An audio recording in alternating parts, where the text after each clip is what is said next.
100 शकुनी मेल्यावर पवार जन्माला आले। गोपीचंद पडळकर यांची मार्कडवाडीमध्ये टीका। तर सदाभाऊ म्हणतात पवारांचा पक्ष नव्हे गुंडांची टोळी। माजी आमदार राम सातपुते यांचीही मोहिते पाटलांवरती बोलताना जीभ घसरली।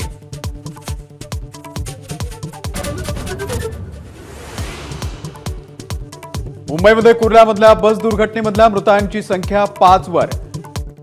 ड्रायव्हर संजय मोरेला पोलिसांकडून अटक। बेस्टच्या कारभारावरती नेत्यांकडून टीकेची झोड।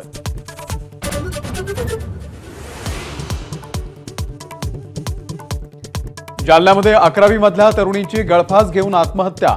टवाळखोरांचं ब्लॅकमेलिंग आणि छेडछाडीला कंटाळून आत्महत्या केल्याचा कुटुंबियांचा आरोप।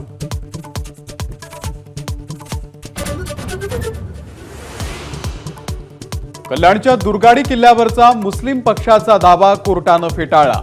48 वर्षांपासून सुरू असलेला वाद निकाली। हिंदू संघटनांकडून कोर्टात स्वागत।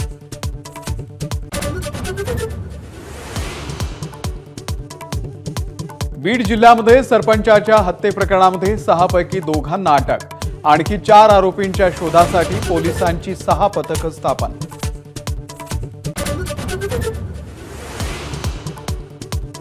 उद्योगपती गौतम अदानी यांनी सागर बंगल्यावरती घेतली मुख्यमंत्री देवेंद्र फडणवीसांची भेट। दोघांमध्येही 1.5 तास चर्चा। मुख्यमंत्री झाल्याबद्दल फडणवीसांच्या अभिनंदनासाठी भेट घेतल्याची माहिती।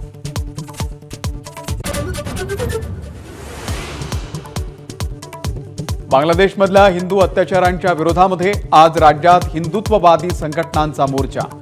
संभाजीनगरमध्ये रामगिरी महाराज उपस्थित। नाशिक आणि रत्नागिरीमधल्या मोर्चालाही मोठा प्रतिसाद।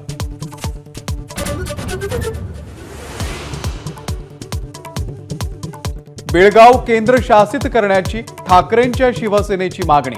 महाराष्ट्र कर्नाटक सीमा प्रश्न सोडवण्यासाठी खासदार प्रियंका चतुर्वेदी यांचं अमित शहांना पत्र।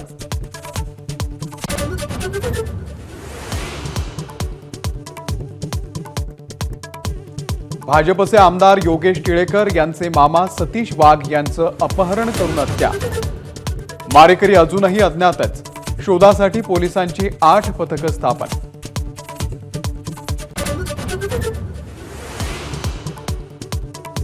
लोकांना मोफत धान्य वाटप करणं हा उपाय नाही। रोजगाराच्या संधी निर्माण करा। सुप्रीम कोर्टाचा केंद्राला सूचना।